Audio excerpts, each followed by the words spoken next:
Hey, it's Bill. You're tuned in to Pennsylvania Rock Show, episode number 798. With me is Phil Martinetti of Rat Bastard and of Rat Bastard and of Rat Bastard and of Rat Bastard.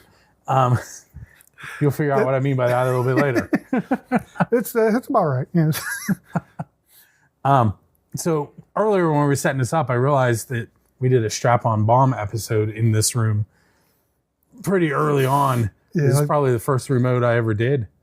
Yeah, because you hadn't done them yet. That's right. Yeah, you were still doing the ones out of your basement or whatever. It's out of my living room, where I still broadcast from. Yeah. But yeah, that was back with Rage. He was the drummer then. It was me, Kurt, Rage. Always tried to be a three-piece. So it was, and then Black Eyed Peas, we did it. That was back with Mike Sharon. He was playing drums. And we were just saying about the VAK music scene, the old booklets. There's one around here somewhere that when it was ipso facto that we were in. It's been going for a while, yeah. So even on take two, I can't think of his name. Yeah. I can picture the guy you're talking about, I think, but I can't. But his Alley-Kitsky Entertainment guide, Diana Groff, that's her new last name. I can't remember what it was back then. I did the website. Tim Henry did some marketing, and he was the reviewer. Muggsy was what they called him as the reviewer, but I can't remember. I can see his face. It's been a long time, man. I remember seeing you, I think it was a Strap-On Bomb in Islin. Yeah, we did Strap-On Bomb whenever Reg was playing drums. Rock for Life 6 and 9. That was the last one we did with them. It was about probably a year and a half, 2 years later that Reg had his first kid. We were off for almost a year as he was getting used to the kid. And then after he finally thought he was getting used to it, he said, yeah, we're good to go. We were practicing again, bring some new songs together, and had a second kid. That was it. That almost did the show in. We had my son, and for the when it was just him, we did the show. Still did it in my living room with bands. Like I was telling you earlier, like 40 people would show up when I was doing these shows, and then we had my daughters were born. They're twins, so then we had a 26-month-old and 2 newborns, and that's when there was a little bit of a break there. Try to get a little used to that one. Yeah. I still put out information about the ongoing shows and what the bands were doing, but there was no live bands playing in my living room for a while. Be a little noisy, yeah. That was basically at that point he was he was working in the day, watching his kids at night. She was working at night, watching the kids during the day, and then he moved to Florida. So that was the end of that. But after that, that's whenever it kind of, all them years playing out and everything, and it was like, man, I never really got good recordings of my originals. And Kurt started to play with a couple other guys around here doing more cover songs and everything. And I've always been about the original music more. And I was like, you know what, I'm just going to sit back and finally start recording. And I started trying to get used to that. And it was fun. I've been having more fun doing that, I think, than I did when I played out. It was more work. You spend 4 or 5 hours out working your ass off, and yeah. But of course, I'm still doing that. I'll be 7 to 8 hours straight, on the computer when I'm mixing stuff. Well, I kind of teased the fact that you're every part of the band, and if you watch the screen up behind us, you'll see different versions of Phil in the video. Yeah, it's. Basically, whenever I started to do this, I figured, I'm going to make a persona for like each one of my bass player, the guitar player, the drummer.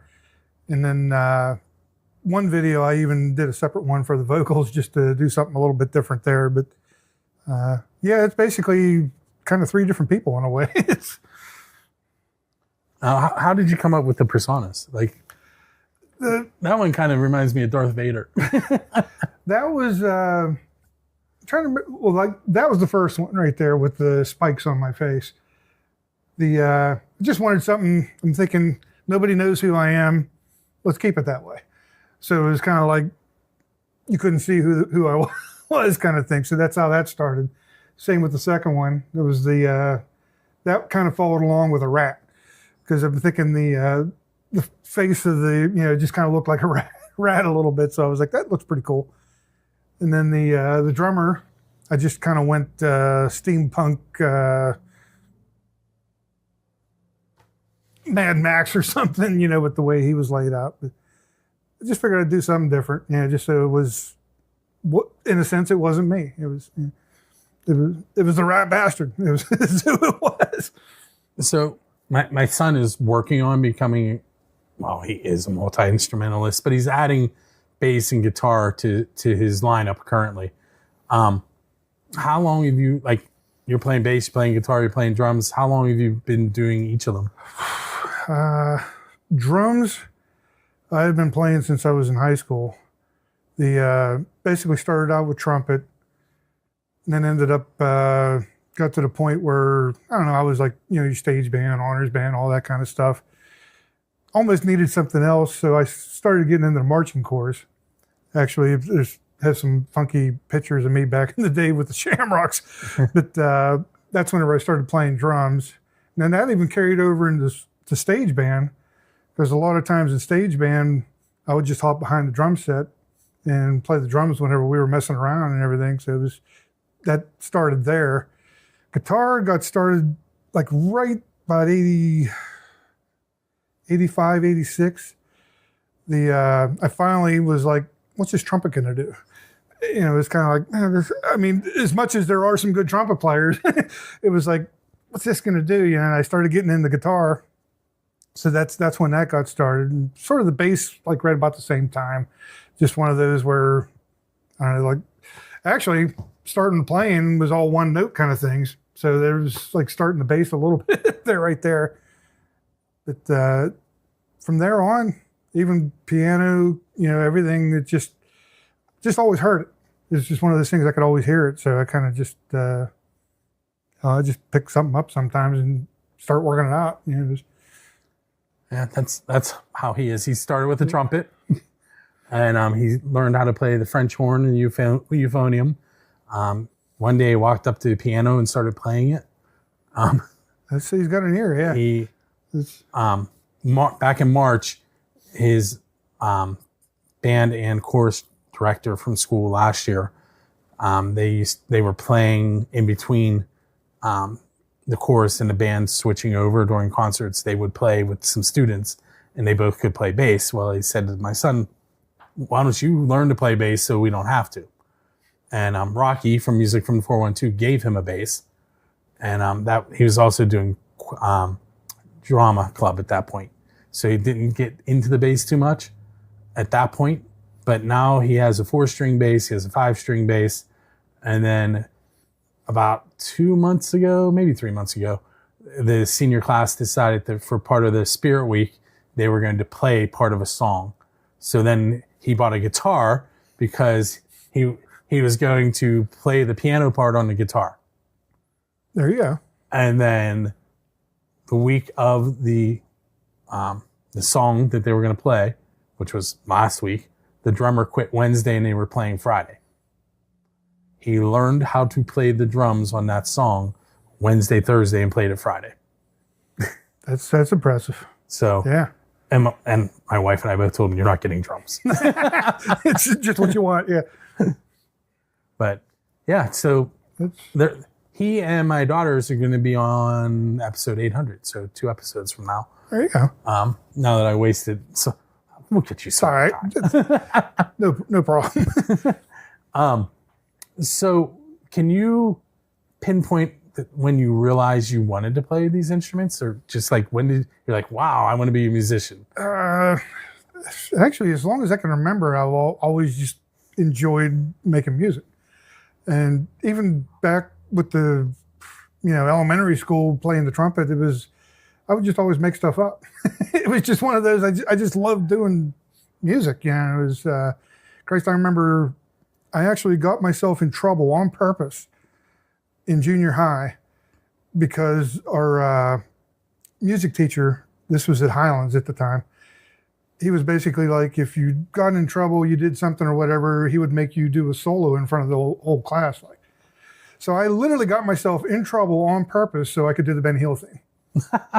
So I learned the Benny Hill theme on my own just by ear, picked it up, and I ended up playing it in front of the whole class just for something to do. You know what I mean? It was just something to do. Well, at this point, we're going to play 2 tracks from Rat Bastard, but I'm going to let you tell me which 2. Well, could pick a couple of the newer ones, but I'd say for sure, if you wanted something to laugh at a little, you could do Drunk as F***, which has kind of got a little humor to it. And maybe something like High Time to Fly off the new one. Okay. So we're going to listen to those, and we'll be right back.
Hey, it's Bill. We're back on episode 798 with Phil Martinetti of Rat Bastard.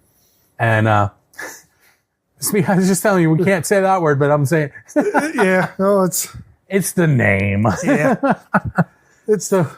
Tell me a little bit about your writing process. Normally, you hear, they're like, well, he had a riff and he started humming over it and then lyrics...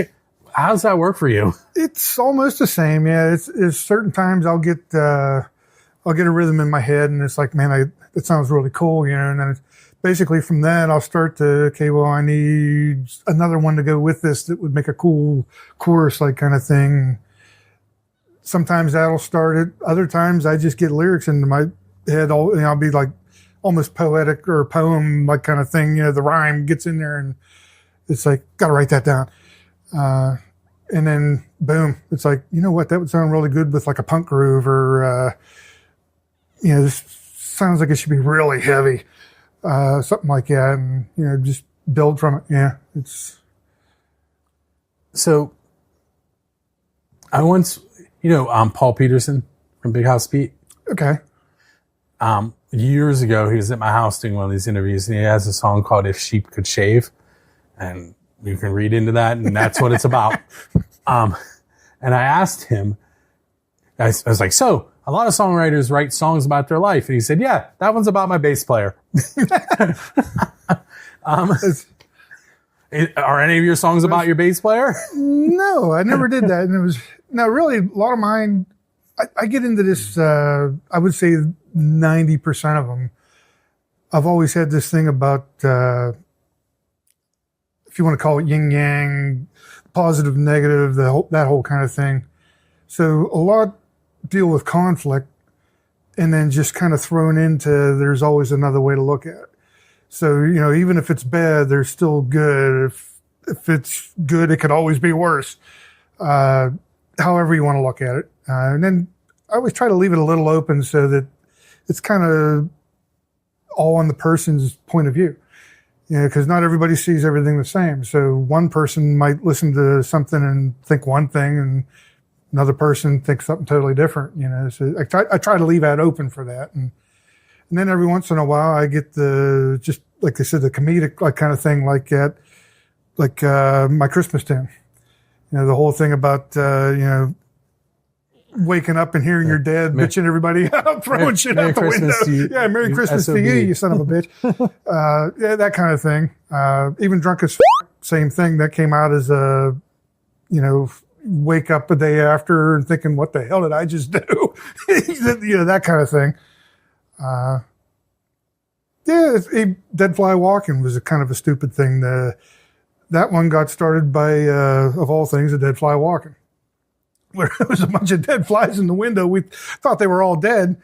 All of a sudden, the one started moving, and it just started laughing. Christ, this song sort of took on a whole different meaning, basically, depending on how you want to look at it, but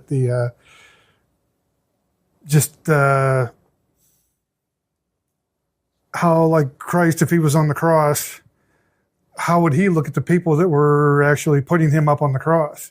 Would he look at them peacefully, or would he look at them with a vengeance, kind of thing? Depends on how you look at it. It's him, I'm sure he looked at it as, I forgive you. But if you were somebody in the crowd, kill that son of a bitch. There's a whole different way of looking at things. But that's a lot of mine. It's just always, I try to leave it either or. Because there always is both two sides of the story. Okay, so I'm going to ask you my official, unofficial Build to Sing questions, which you've probably heard a bunch of times. A couple anyway. Yeah. What is the best pizza you've had because you're a musician? That's a good one. If I go by as a musician, I was even thinking about this before. I got to say Vise. If you remember when Vise was up the street? Yep. Grant. Yeah, up on Grant and Vandergrift here. Every time we would play there at the end of the night, the cook would come out and go, "You want a pizza?" And it could have been the worst pizza in the world, but at the end of the night, after you just belted it out for 3 hours, 4 hours, it was like the best pizza in the world. It was like you're tearing everything down, you're walking over, grabbing a slice of pizza in between. It was just like, it was great. It was the best thing that ever happened, kind of, yeah. As far as taste, I don't know, that's a tough one, because Tux was always my favorite. But their stuffed pizza is awesome. Yes, the stuff, the deep dish. Yeah. But I keep seeing that damn Smokey Joe's House of Q. I know him. He was my uncle's best friend when I was growing up. Oh, really? Who's only 5 years older than me. That's it. Just seeing the pictures of it, it's like my mouth is watering. Like, go get one. He's just in West Leechburg, over by the ball fields. I know. It's something tells me eventually I'm going to get one. I have had his pizza. I have had it at Rock for Life shows. I'll tell you that story off the air, though. Pizza was great. That's not what I'm going to tell him off the air. So the other question is, who's your Dave Grohl? And by that I mean, who do you want to go up on stage with and perform one of their originals? That would definitely have to be Dio. I was always a giant Dio fan, from Christ Rainbow, Sabbath, and then him on his own. I even dug into some of the Elf stuff from way back, and it was like, he was just so good. It was one of the first concerts I ever saw. It was Dio, and his whole stage show setup. I just remember just being blown away by it. It was like, Christ, you had castles, knights with laser lances, and all this crazy stuff going on. It was like, I would love that. That would definitely be my go-to for sure. If you could meet Dio, and you could only ask him one question, what would you ask him? Now, that's a good one.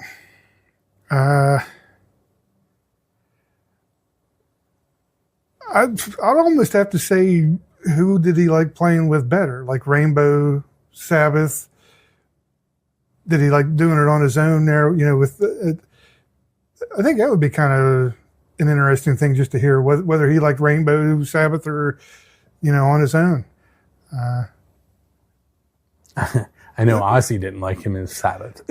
I've heard that quite yeah. In fact, it was a weird thing. I just saw a meme thing pop up on there with Ozzy saying about, what he thought of Dio. But I always liked him. I don't know. His voice was just so powerful. It's like, I remember him even saying back in the 80s about how he didn't see himself lasting that much longer because of how much he belted it out. Christ, and then he turned up, ended up still going on right up until the end. It was like, he was a hell of a singer and performer. So there's a question that I've titled, it's the Diesel Beast question, because they were the first band I ever asked it, and nobody's topped their answer yet. I'm going to tell you their answer, and then you can tell me whether or not you want to try answering it. All right. So the question was, if you could play anywhere in the world, it could be non-traditional venue, with any band, who would you want to play with and where? And their answer was they wanted to play at Stonehenge with Dio. That would be cool as shit, actually. Yeah, that would be very cool. Just the scenery. Yeah, and him and his whole fantasy theatrical kind of thing. That would be hard to beat. And then, of course, I said, well, maybe if you touch the stones in the right order, Dio will come back. There you go. That would be even better, yeah. Yeah, that would be cool. That would be extremely cool. That or maybe one of those crazy caverns. You know, that natural reverb. Yeah, that and just seeing all the stalactites and everything. That'd be cool shit too. Cool. All right, we're going to take our second break, and we'll be right back on episode 798 with Phil Martinetti.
Hey, it's Bill. You're tuned in to the Pennsylvania Rock Show, episode number 798. We're headed into segment 3 with Phil Martinetti of Rat Bastard. If you're just tuning in, you missed 2 of his songs. You missed us talking about how his songwriting process works, some other things. I'm going to hit him with some of the Bill DeScene Pennsylvania Rock Show questions now. So let's say back when you were gigging, you were leaving a show, and there was a DeLorean sitting outside with a door up in the air and a flux capacitor in the back seat. Where are you going in time, and what band are you going to play with? Because, Marty went back and played with Chuck Berry's cousin's band. Yeah. Tell you what, that would be, I think I would go to Sabbath back in their, the earlier Sabbath in the early 70s there, and catch them whenever they were just getting rolling. Yeah, that'd be. I think that, and this is going to be such a, Tony's Fingers. I would like to see how that all played out. Yeah. Like, I don't want to see him losing his fingers, right? But I want to see how he figured out this could work on my fingers to take the place. Right. Yeah. That would be, you got to give it to him. I mean, that's another one of those, even though he can't feel the tip of his finger anymore, to still be able to play the way that he does is just, wow. Yeah. And how much did that change his sound? That too. Yeah. Yep. I think I might avoid Ozzy after the show, though. Yeah, Ozzy in the early days could get a little crazy there. Just because he snorted ants and crap like that. Since you brought up the Motley Crue, yeah. What was the name of that? What's the name of the movie? Oh God, I can't think of the name of it. But I think that they probably had to hold stuff back when they made the movie. I'm sure. When I was done, I was like, wow, that wasn't nearly as bad as I thought it was going to be. No, yeah. Yeah, because you think of some of the stories you've heard of Ozzy. There was nowhere as near as, yeah. But I guess he could be crazy. I heard one good one recently was Zakk Wylde talking about him towards the end there, how he would still want to get a drink. And he said he would hide in a stall in the bathroom after the gig, waiting for him to come over and hand him a beer underneath the stall. He was like, bring me beer. I'll be in the stall. You know, I could just picture it, you know. He said he would do it. He said he would still bring it to him, you know. If I'm just going to flat out ask you on this one, who would you cite as your influences? Biggest influence, I would probably say, like, as crazy as this may be, Stray Cats and Van Halen, the two of them together. Because it was kind of when I was really starting to get into rock music a little bit more. I mean, Stray Cats was like cool as hell at the time, and it was like, oh, man, I really love that. That rockabilly, just the way that he played, it was great. And then Van Halen, mainly because just the whole fact that he did a lot of just learning on his own. It was that whole, he picked stuff up by ear, he just figured it out on his own. I mean, yeah, he was classically trained on piano or whatever, but he never had anybody teach him guitar. He just figured it on his own. And that kind of threw into whenever I started learning, it was always like, rather than take on somebody else's persona, figure what was you, you know, and I was like, I just want to make it up on my own. This is me, you know, figure it out on my own. And so those kind of worked me into, you know, learning the way I did. It was... If you could, you still have the DeLorean for this question. All right. You can have dinner with any 4 people in the history of the world. One has to be a musician because it's a music show, but the other 3 can be anybody. Who would you want to have dinner with? Oof. We'll go back with Dio. I would say Peter Sellers. Christ, the other 2, that'd be tough. We got to pop in Shatner just for the hell of it. And Clint Eastwood. I would say that would be kind of an interesting little combo. Yeah, I'm trying to imagine Clint Eastwood and Shatner together, really. That would make a hell of a, yeah. One of them shooting the other one for sure. Right turn, Clyde. Yeah. No, that would be hilarious. He's got to bring the monkey with, or yeah, he's got to bring it with him, the orangutan. So if you had a chance to write with anyone, who would be the one person you want to write a song with? That's a good question.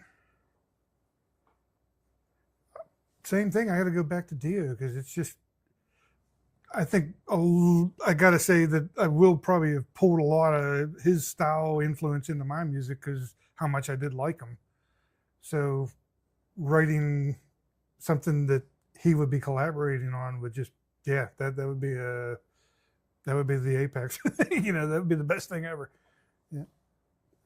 So just firing these at you at this point. I once met Gene Simmons at a book signing, and you hear a lot of bad interactions with Gene. I had a good one. He wanted to know about my digital camera, and they tried to shoo me away because, you know, long line. And he's like, I'm still talking to him. It was a cool interaction. That's cool. Yeah. Have you had any really good interactions with people you've met, or maybe even a bad one? Nothing really bad. Probably the coolest thing, it's a band a lot of people probably don't even know, but Rough Cut.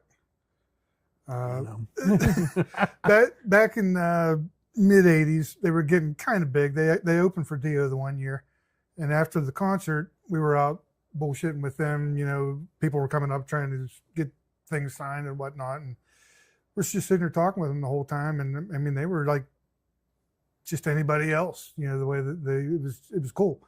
They're going on about how sick they were in the bus, and just it was a bunch of great guys. I mean, it was cool. I recently met Ryan Roxy of Alice Cooper. So watch that episode. Yeah, that was cool. That was cool. That would definitely be, yeah.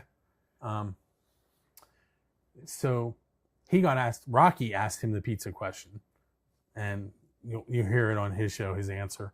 But I thought he answered it well, but Rocky told me he gave him a weird look when he asked it. And I was It's like, probably like, what the hell?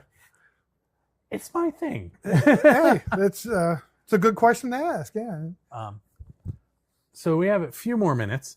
How can people get a hold of you, get copies of your albums? Pretty much anywhere. I mean, it's one of those the streaming things. I got from Spotify, YouTube, Pandora, iTunes. All the different. They're out there everywhere. I'd say that's probably the easiest way to get a hold of me. I mean, Facebook. If you wanted to try to get a physical copy, you could always send me a message on there. I could see if I could get you something. I know a lot of the old stuff I don't have anymore. When I first started recording for this, the first couple, it was me getting used to the machine, using everything, because Strap On Bomb, Black Eyed Peas, those were both, well, hell, one was a cassette digital recorder kind of thing, and the other one was the newer Akai that actually had a hard drive in it, but it was way different.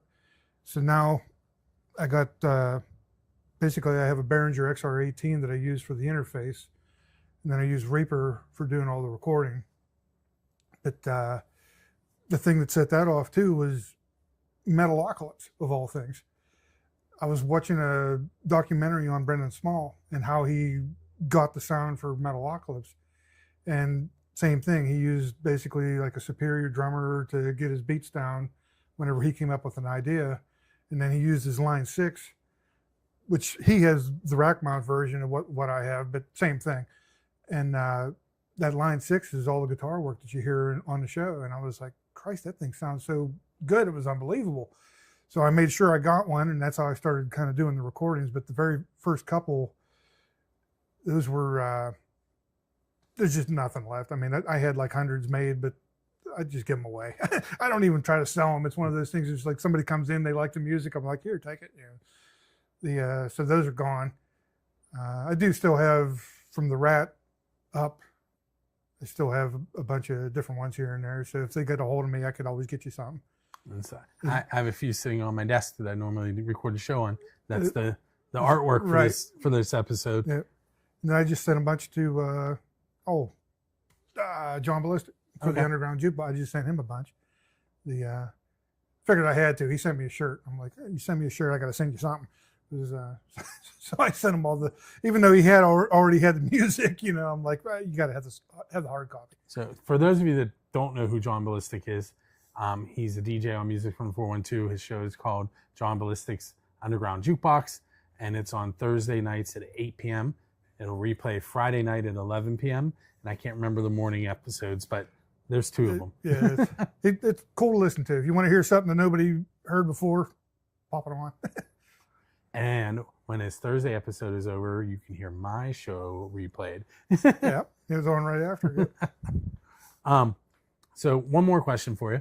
I'm 99.9% sure that you're working on new songs currently. Right. I think I saw some artwork for them. Yeah.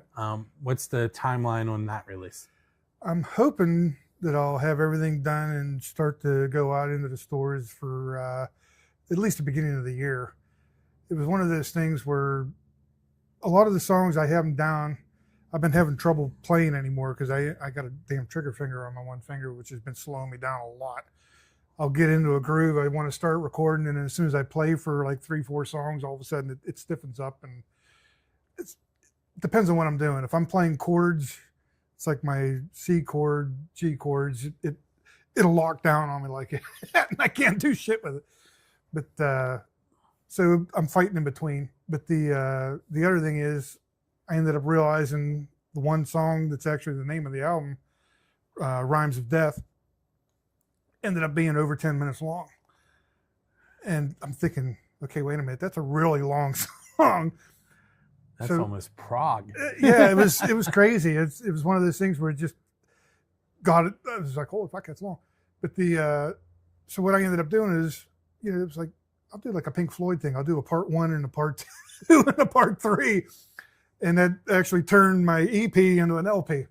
So that's kind of got that. So that's slowing me down now because I'm working on the fact that I've split it into 3 parts and I don't want each one to sound exactly the same. So I'm doing some little tweaks there, but yeah, it's hopefully by the beginning of the year should have it. Cool.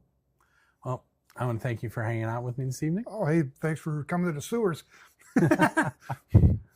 Well, normally I'm in AK Music Scene Studio.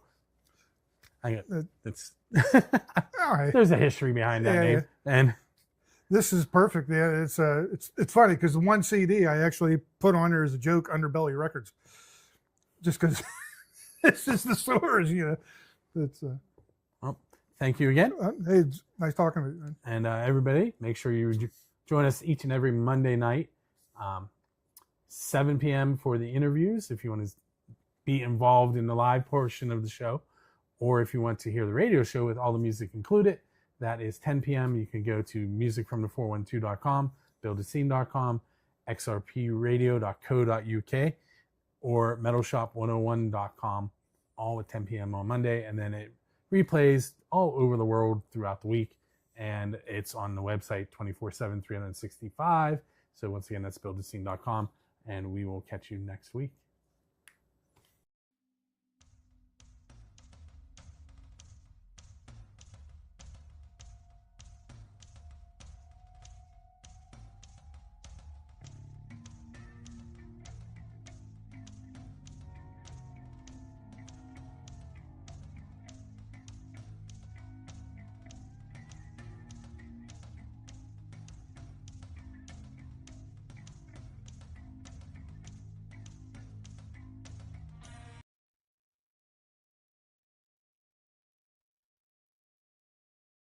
What's up, everyone? It's that time of the show where I'm going to spin a wheel, and Dressy Entertainment is going to give that person that lands on 2 tickets to the show Richie Kotzen and John 5 at Jurgles for Monday, November 17th. Doors for that show open at 6. It is, once again, at Jurgles Rhythm Grill. Tickets are $43.65 to $60.65. You can get those from Jurgles' website, jurgles.com, or dressyentertainment.com. You see above my head the 10 names that have submitted for a chance to win those tickets from Dressy Entertainment on behalf of Music from the 412. They are Jeff Brooks, Jeremiah Kochi, Brian Catalick, Cattlesick, I don't know, Thomas Trainer, Justin Todd, Nikki Praza, Amanda Spiker, Peggy Spiker, Melissa Zunick, and Keith Laydick. I am going to copy those and paste them onto my wheel a whole bunch of times. That'll work. I'm going to shuffle it twice, and we're going to spin and find out who is headed to see Richie Kotzen and John 5 with special guest Band Inc. on November 17th at Jurgles Rhythm Grill. Jurgles is a 21 and up venue. The winner is Nikki Praza.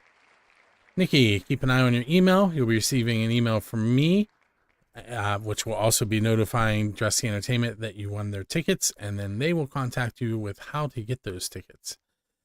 Anyone who is interested in trying to win some tickets from Dressy on behalf of Music from the 412, head to musicfrom412.com/contests. And we're going to head back to my interview with Rat Bastard.